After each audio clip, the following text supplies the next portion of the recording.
आमाशय में पाचन की जो प्रमुख क्रियाएं हैं, खासतौर से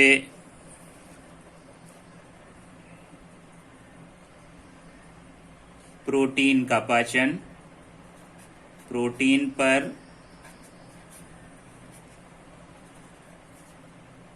पेप्सिन नामक एंजाइम की क्रिया होती है।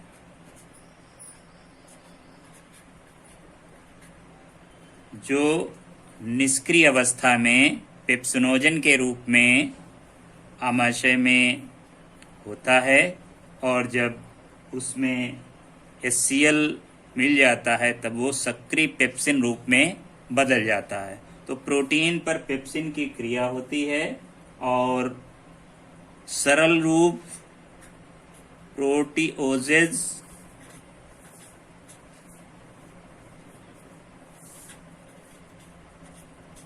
प्रोटियोजेज और पेप्टोन्स बनते हैं। पेप्टोन्स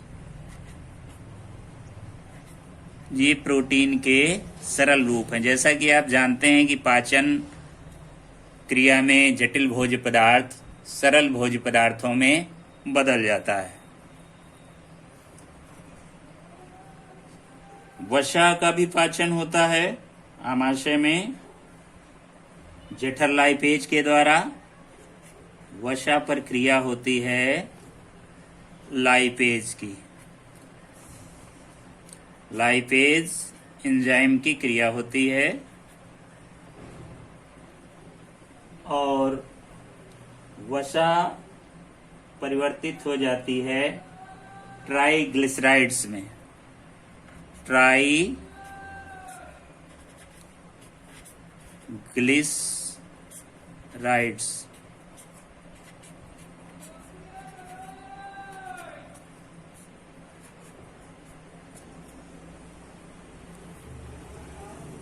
इसके अलावा रेनिन एंजाइम भी पाया जाता है। रेनिन जो केसीन एक प्रकार की प्रोटीन है जो दूध में पाई जाती है। दूध यानी दूध का पाचन भी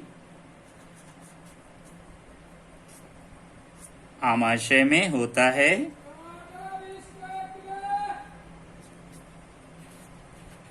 इसमें कैल्शियम आयन है, और इस पर क्रिया होगी रेनिन एंजाइम की।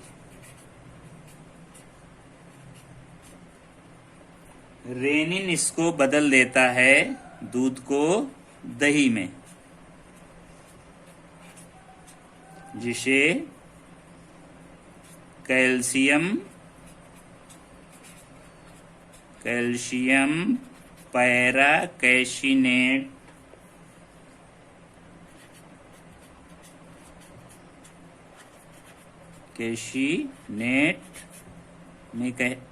कैशिनेट कहते हैं। अर्थात रेनिन एंजाइम दूध को दही में बदल देता है। इसके बाद पाचन की अगली कड़ी है छोटी आंत में पाचन। छोटी आंत में पाचन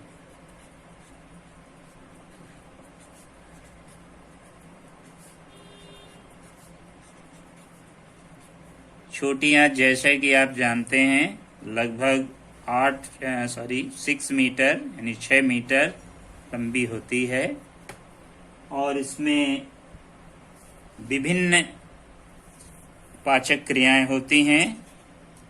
आपने आमाशय में पाचन पढ़ा, जिसमें पाचन अम्लीय माध्यम में होता है। छोटी आंत में पाचन क्षारीय माध्यम में होगा। क्षारीय माध्यम, और ये क्षारीय माध्यम बनता है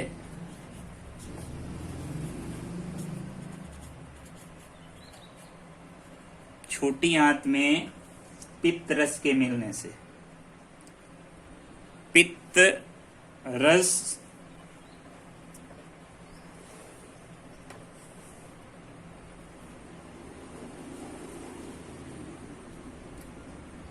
यकृत यानी लीवर में बनता है, और पित्तरस के बारे में जानना भी जरूरी है कि पित्तरस यानी बाइल जूस, बाइल जूस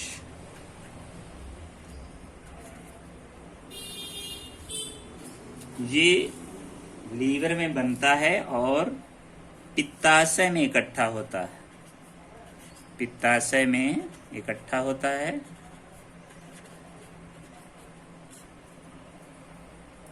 यह हल्का क्षारीय होता है, इसमें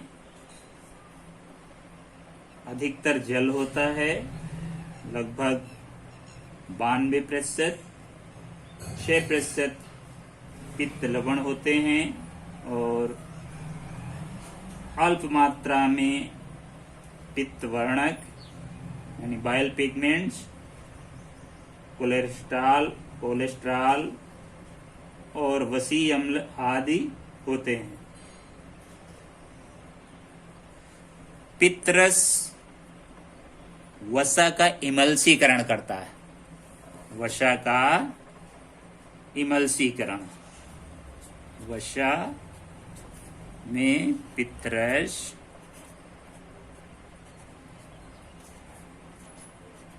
इमल्सीकरण करता है। इमल्सीकरण क्या है? आप इसको एक सरल प्रयोग से समझ सकते हैं कि हम अपनी हथेली में 3-4 बूंदें सरसों के तेल के ले लें, उसमें 3-4 बूंद पानी मिलाकर उसको दोनों हथेलियों के मध्य रगड़ते हैं तो वो सरसों का तेल पीलापन खत्म होकर कुछ सफेद पदार्थ जैसा बन जाता है। वो इमल्सीकरण के बाद होता है, वो वसा का इमल्सीकरण हो गया। पित्तरस के अलावा अग्न्याशय में बने हुए अग्न्याशयी रस, अग्न्याशयी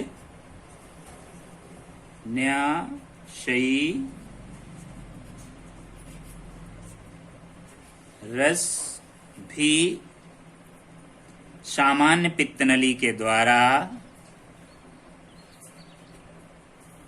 छोटी आंत में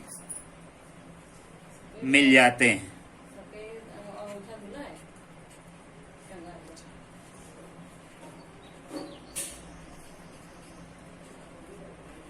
अग्न्याशयी रस ये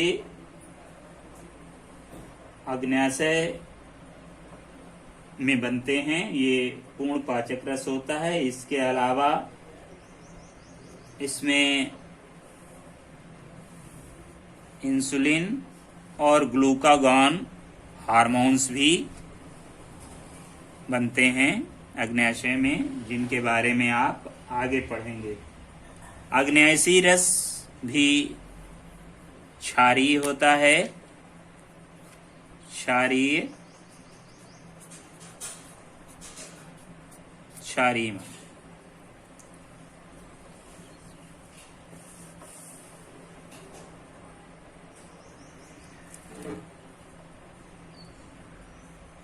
अग्न्याशयी रस प्रोटीन,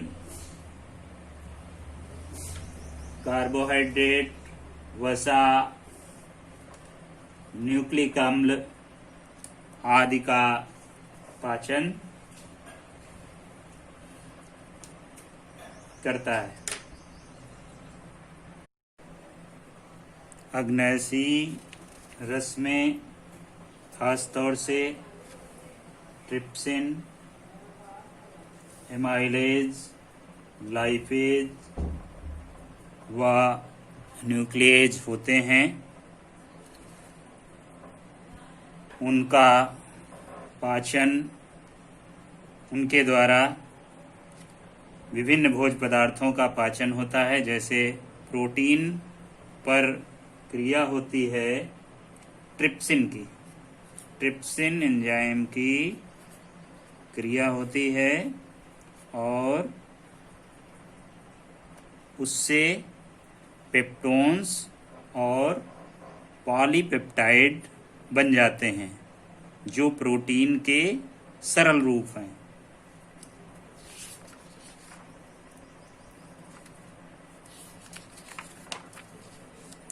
स्टार्च यानी मंड का पाचन एमाइलेज एंजाइम से होता है, एमाइलेज।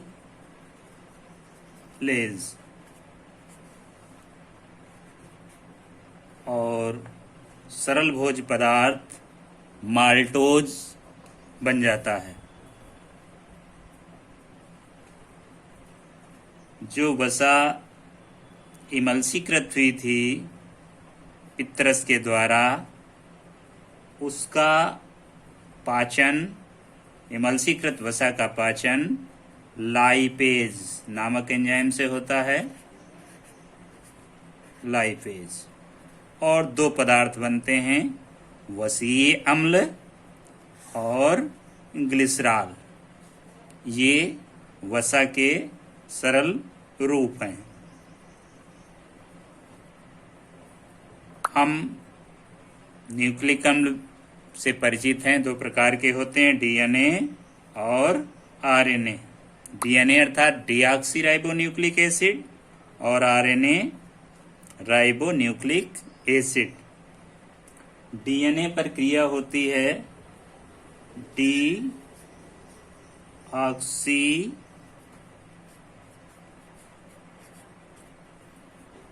राइबो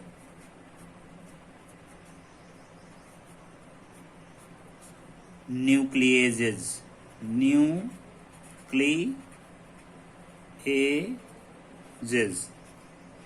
इसकी क्रिया होती है और ये सरल रूप अर्थात न्यूक्लियोटाइड्स में बदल जाता है। इसी प्रकार आरएनए पर क्रिया होती है राइबो न्यूक्लियोजेज की, राइबो न्यूक्लिएजेज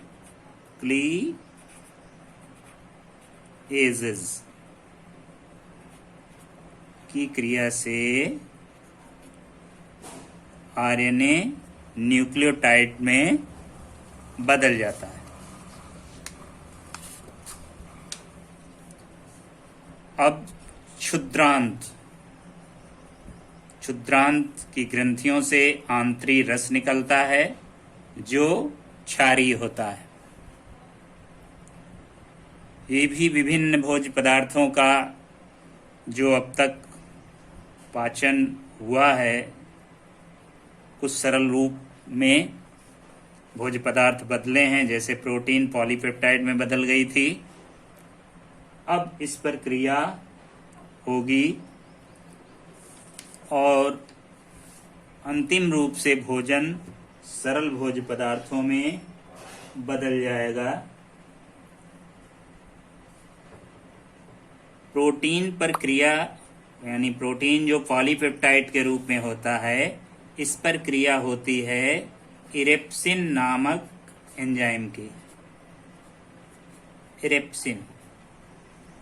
और ये सरलतम अमीनो अम्ल में बदल जाता है, अमीनो अम्ल में बदल जाता है। इस तरह प्रोटीन का पाचन पूर्ण हो जाता है। अभी तक जो कार्बोहाइड्रेट में यानी मंड से माल्टोज बना था, अब माल्टोज पर क्रिया होगी माल्टेज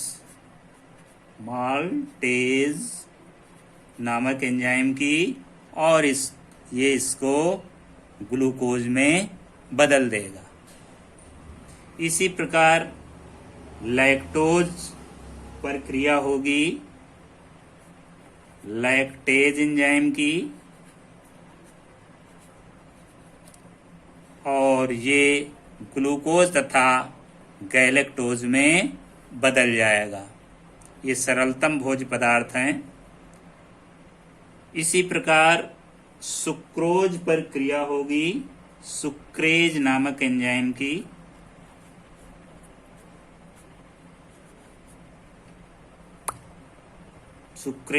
सुक्रेज नामक एंजाइम सुक्रोज को ग्लूकोज और फ्रक्टोज में बदल देता है।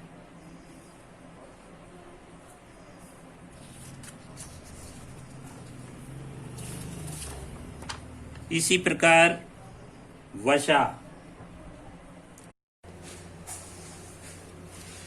वसा का पाचन लाइपेज एंजाइम के द्वारा होता है।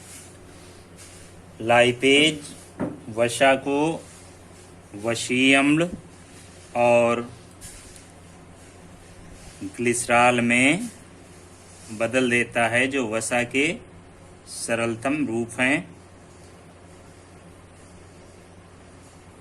आरएनए व डीएनए के पाचन से जो भी न्यूक्लियोटाइड्स बने हैं उनका पाचन न्यूक्लियोसाइडेज के द्वारा होगा और पाचन के फलस्वरूप न्यूक्लियोसाइड्स और फास्फेट बनेंगे। पुनः इन न्यूक्लियोसाइड्स का पाचन होगा न्यूक्लियोसाइडेज के द्वारा और नाइट्रोजनी क्षार तथा शर्करा बनेंगे। भोजन का पाचन क्षुद्रांत में पूरा हो जाता है। उसके बाद भोजन का अवशोषण होता है। पाचन क्रिया के बाद जल में विलेय पोषक तत्वों को कोशिकाओं में पहुंचाने का कार्य किया जाता है। भोज्य पदार्थ रक्त केशिकाओं तथा लसिका केशिकाओं के द्वारा अवशोषित कर लिए जाते हैं। क्षुद्रांत की भीतरी सतह पर रसांकुर पाए जाते हैं। एक इसका अनुप्रस्थ काट हाथ की अगर देखें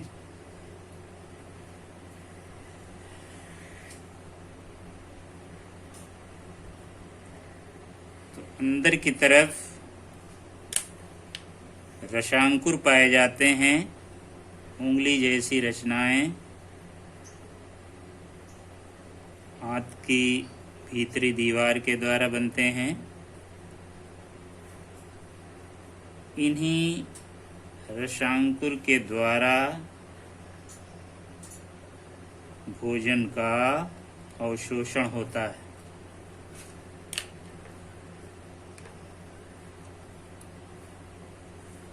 यह रसांकुर के द्वारा भोजन का अवशोषण होता है।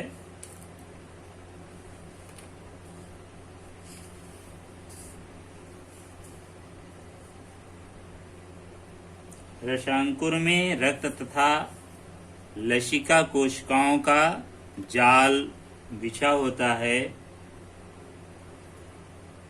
लसिका कोशिकाओं के द्वारा वसीय अम्ल और ग्लिसरॉल का पाचन का अवशोषण किया जाता है तथा ग्लूकोज, अमीनो अम्ल, विटामिन्स, नाइट्रोजनी क्षार,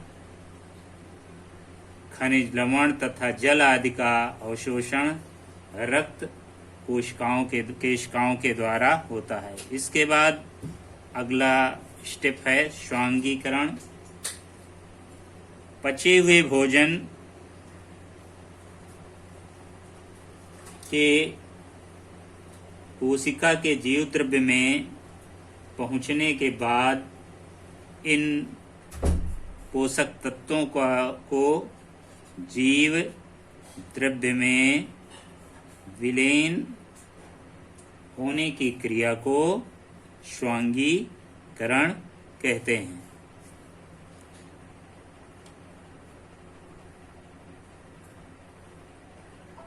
यह सभी जीवों में क्रिया होती है और इसी से जीव द्रव्य की वृद्धि होती है और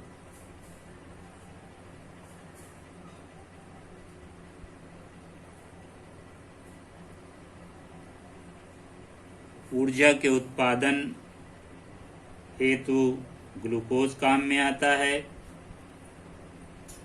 और अन्य पदार्थ शरीर की टूट फूट की मरम्मत करते हैं। इसके बाद अंतिम स्टेप है पोषण का बहिक्षेपण। वे भोज्य पदार्थ जिनका पाचन उस जंतु के पाचन तंत्र में संभव नहीं होता है, ऐसे पदार्थों का शरीर से बाहर निकलना बहिक्षेपण कहलाता है। इस प्रकार संपूर्ण पाचन की क्रिया पूर्ण हो जाती है।